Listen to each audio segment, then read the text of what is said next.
Welcome to our channel. Today we how to configure Squarespace affiliate tracking with link monitoring, quick tutorial step by step clearly. To configure Squarespace affiliate tracking with link monitoring, start by logging into your Squarespace account. Navigate to the website you wish to set up affiliate tracking for. Select the Commerce option from the main menu on the left. Within the Commerce section, find and click on Settings. Next, click on Marketing to access the affiliate tracking settings. Look for the option labeled Affiliate Settings and select it. In the Affiliate Settings menu, enable the Affiliate Tracking feature.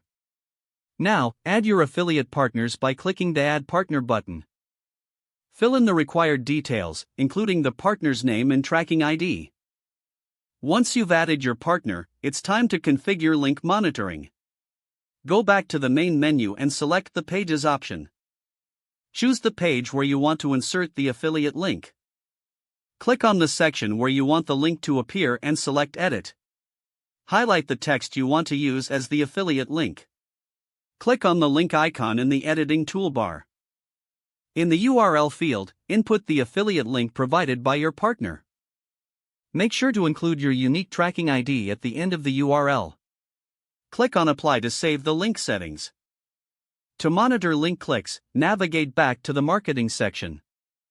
Select Analytics from the drop-down menu. Once in Analytics, scroll down to find the Link Clicks report. Here you can review the performance of your affiliate links. Make necessary adjustments based on the insights gathered from the analytics data. That concludes the setup process for Squarespace affiliate tracking with link monitoring. If the page does not load, refresh the browser or try again in a private or incognito window. Make sure you are using the correct email address, then retype it carefully to avoid small typos. If your password is not accepted, use the reset option and create a new strong password you can remember. Check your spam folder for verification or security emails, then complete any requested confirmation steps.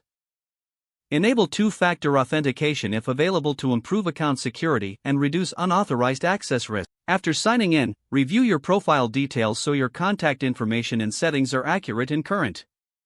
Don't forget to like this video and subscribe to our channel for more step-by-step tech guides.